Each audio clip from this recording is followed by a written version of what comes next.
Gandang buhay mga kabutingting, meron tayong gagawin dito na isang Realme C21Y. Ang problema nito ay yung kanyang LCD. Ayan o. Minsan nagkakaroon siya ng guhit-guhit. Tulad niya, meron siya rito sa kulay green. Minsan sabi nung may-ari, guhit dito. Lalo na kapag inon mo siya. Kaya, ayan o. Tingnan niya, nagkakaroon siya ng mga guhit-guhit. Kaya ang gagawin natin, magpapalit tayo ng LCD. Kaya simulan natin mga kabutingting.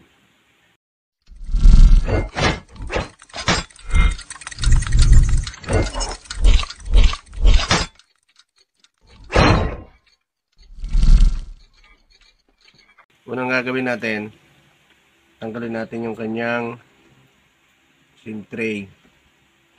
Tapos bubuksan natin yung kanyang back cover para matanggal natin yung flex ng LCD. Mga kabutingting, buksan natin yung back cover. Suot ko lang yung kanya sa gilid. Ayan.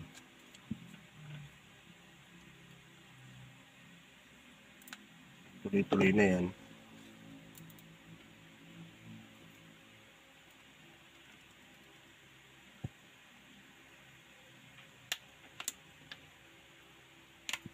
Ayan.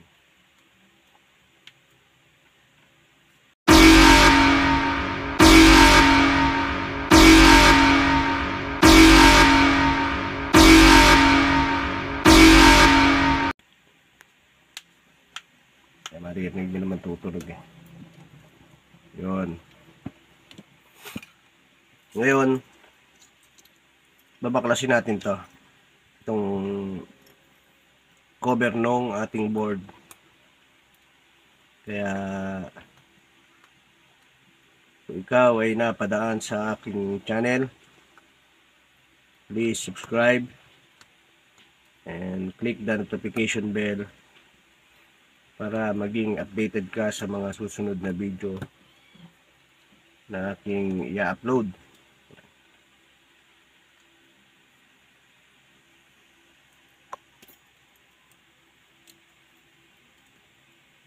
Ayan mga kabutingting, natanggal na natin yung mga tornilyo. Iangat natin. Ayan. Ngayon ito yung sa battery. Ayan. Iangat nyo yan. Tapos ito yung sa LCD. Iangat nyo rin yan. Tapos tatanggal kayo ng battery. Itong nakikita nyo yung green na yan, iangat nyo yan. Ayan. Kasama nitong kulay puti na plastic na to. Yan. Tapos hawakan nyo siya rito. Yan ang pagtanggal niya. Hilahin nyo to. Yan. Ayos lang natin ng konti. Ngayon, ito yung flex ng LCD natin. Iangat nyo lang siya. Yan. Ganyan. Para makuha nyo yung flex ng LCD. Yan. Ito. Ngayon, hindi na natin siya iinitan kasi alos angat na rin siya eh. Gagamitan na lang natin siya ng curve. Ayan o. Tanggal na siya eh. Hindi na natin siya iinitan. Ayan. Ngayon, ang gagawin natin, ito yung bago na ipapalit natin.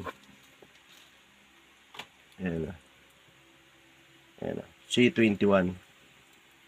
Parehas siya.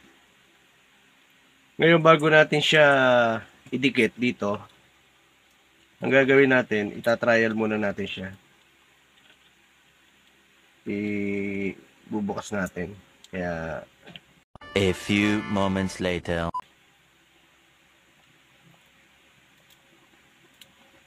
subukan natin. Ngayon, ikabit natin yung battery. Ito mga kabutingting, trial lang. Hindi pa ito nakapix. Tapos, i-on natin.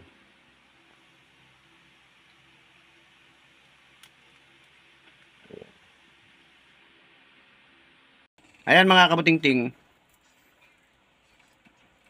na-open na natin. Ngayon, kukuha kayo ng isang application. Halimbawa, para ma-check nyo siyang mabuti, kuha kayo ng isang application. Igalaw-galaw nyo lang siyang ganyan. Kapag gumagalaw yung mga application niya, ibig sabihin, okay yung LCD natin. Ayan o. Paikot yan. Yan. Ngayon, ang gagawin natin, halimbawa, punta kayo sa message, itry nyo siyang mag-chat kayo, halimbawa, para makita nyo lang na okay siya. Ayan o. Ngayon kapag ganyan, okay na yung natin, LCD, ipipix na natin mga kabutingting. Kaya i-off natin. Tapos tanggalin natin yung battery para yung LCD tanggalin din natin. Ipipix na natin ito mga kabutingting. Ngayon lilinisin natin yung pinagtanggalan ng LCD kasi may mga naiwang adhesive yan eh. Kaya linisin muna natin.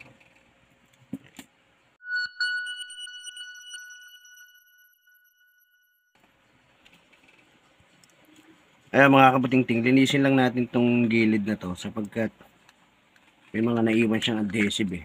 Bago natin lagyan ng panibagong adhesive, ayan, paikot yan.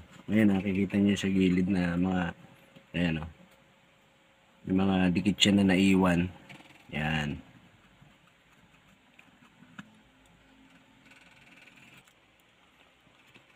Ayan mga kabutingting, dikit natin. Simulan nyo rito. Ayan.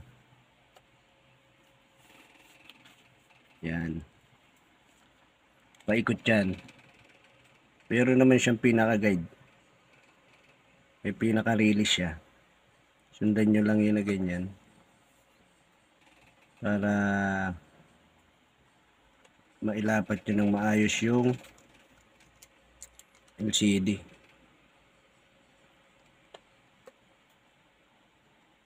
Pagka naikutan nyo na, ilalapat na natin yung ating LCD.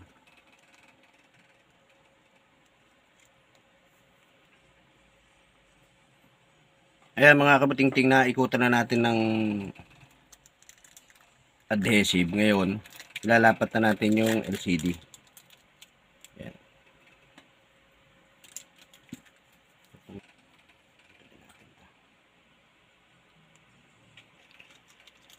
Ayan mga kabutingting, isuot natin. Tapos 12 seconds later. ang paglalapad dyan, itulak nyo muna pababa. Ayan. Tapos pataas para papunta rito. Ganun. Para makuha nyo yung lapat nung LCD. Ayan. Para lapat na lapat siya. Tapos ipipix na natin siya. Fix na natin yung flex. Kaya mga kabutingting, ibalik natin. Tapos ibabalik na natin yung kanyang battery. Ayan. Ayan. Para ma-fix na natin. Ayan.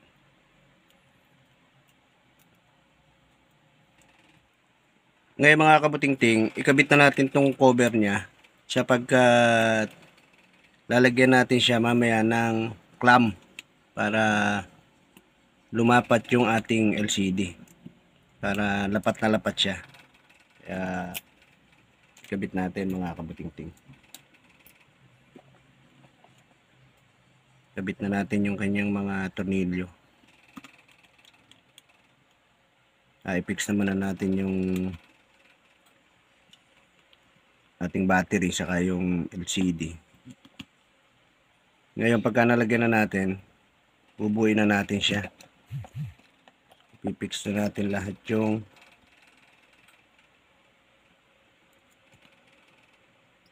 yan. Konti na lang.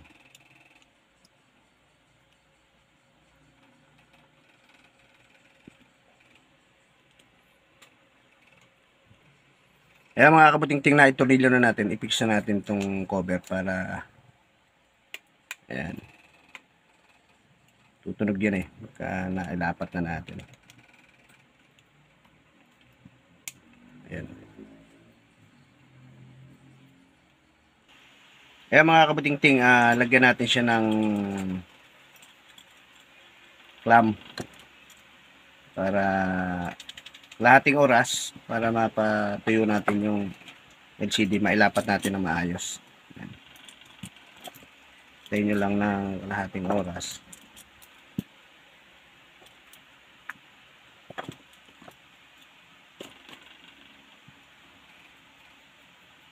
Ayan. Tayo natin. Ikpit lang natin ang katamtaman mga kabating-ting. Lahating oras tayo natin para lumapat lang yung ating kinabit na LCD.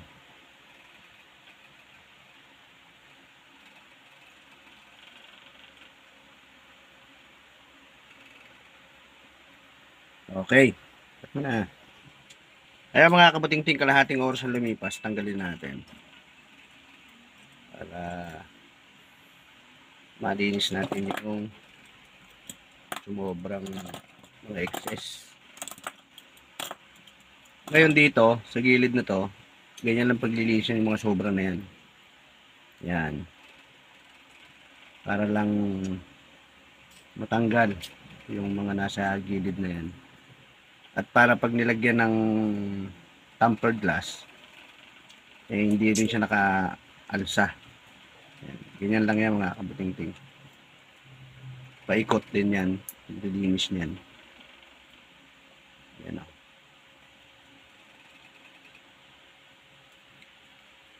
Yan.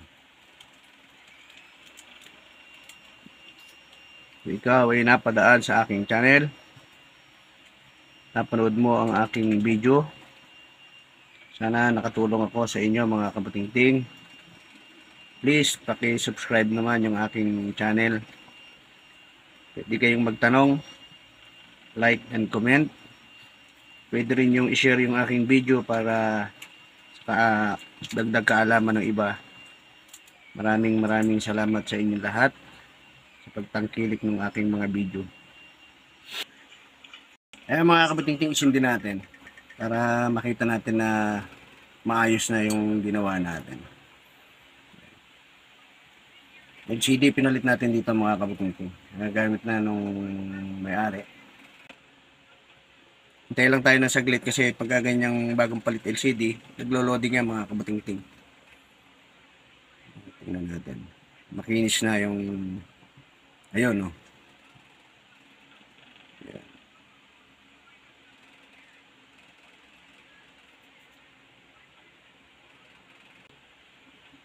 Ayan mga kabuting-ting oh.